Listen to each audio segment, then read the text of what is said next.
Alright, how you guys doing there? It's another edition of the Ghost Layers Report. Again, I'm in Hamamatsu City in Shizuoka Prefecture this week.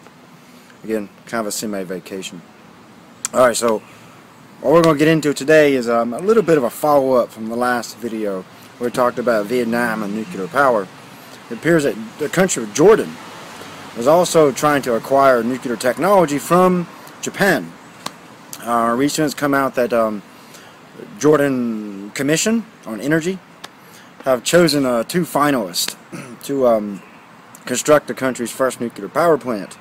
The two finalists are a Russian company and a consortium between a French company and Mitsubishi Heavy Industries. That's right, the three big nuclear countries, Russia, France, and Japan, are fighting over this bidding contract. Now, if you look at this, it's kind of ironic because, you know, a while back, French and Japan were talking about trying to make nuclear power more safe and working on better standards and all this stuff. And of course, the Germans hammered them over that because the Germans immediately came out and said, "We're getting out of nuclear power. Fukushima proved to us this stuff is, we can't trust it anymore. There's better options." Now, the Russian company, again, that's a bit surprising that any country would want their technology considering their history of nuclear power. And likewise with Japan, considering Japan's history of nuclear power, the recent history as well.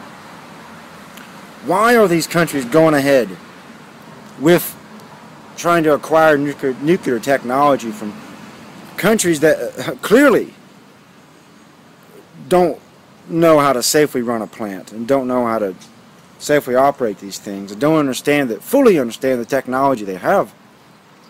It's very shocking for me. Now, if we look at Jordan's situation, why they're looking for a new renewable energy source like nuclear power, it comes down to the fact that Jordan does have a situation with energy. The country has a very small amount of finite resources, such as crude oil and natural gas. Very small amounts of that. And the economy is slightly growing in Jordan. They got plans. They've been working pretty hard at making the economy a bit more stable. Although most people still are not living very comfortably. It's still a rather harsh life for the average person in Jordan. But they're looking to change that by finding a way to get the energy costs down to something that the country could possibly afford and handle, and they're going right to nuclear power to do that. Alright, so ironically though, the one country that dropped out of this bidding war for to build a nuclear power plant in Jordan was Canada. Yeah, a company out of Canada dropped out at the last minute, which left only two candidates. So Jordan just said, "Okay, your guy's the finalist. We won't have any type of runoff for this." Really, really surprising considering it's Africa. Many countries in Africa are masters at Alleghanian policies and renewable energy. They're pretty good at it, and to see Jordan going for nuclear power, especially from Japan, ah, Christ, they must be desperate. And I'm assuming this is something that's been going on for a while. It's probably another effect of something that was going on pre-Fukushima. So this has probably been in the planning. It's not like they dropped it on people suddenly after Fukushima happened. Because after Fukushima, I haven't seen any biddings for nuclear power plants from any Japanese companies. All of this stuff coming out is pre-Fukushima. And instead of reconsidering their plans, they're going right ahead forward. You know, they're not even reconsidering, "Oh, well, you know, maybe we should reconsider this, getting nuclear technology from the Japanese, or getting nuclear technology from the Russians or the French," considering everything that's going on right now. You'd think that. I mean, natural logic, should tell you, hey, hold off a minute. Let's wait. See what these guys can do. How they handle a disaster. Is their technology up to par? You know, and they're not doing that. They're just saying, "Oh, well, the Japanese say it's safe. We need it, so screw it. Let's take it.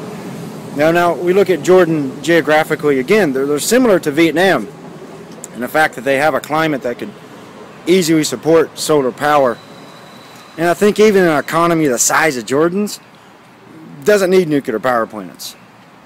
Yeah, they got energy problems because they can't produce their own finite resources.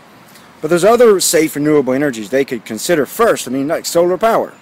Same as Vietnam, like I was just saying. Vietnam tropical climate. Yeah, we have the monsoon thing, which I appreciate the person that pointed that out on the comments of the last video. That was a good point. What about monsoon season in Vietnam? If I ever get a chance, I'll do a follow-up video of that, and we'll deeply look into Vietnam's energy concerns. But that was a good point. But Jordan, doesn't have that type of problem. They could build a massive solar power plant, and through proper energy conservation, it could work for the economy of their size. But they're looking to go big time. Obviously, they're looking to expand a capitalist market, because if they want that much energy, they're not looking just to sustain themselves. They're looking to expand, clearly.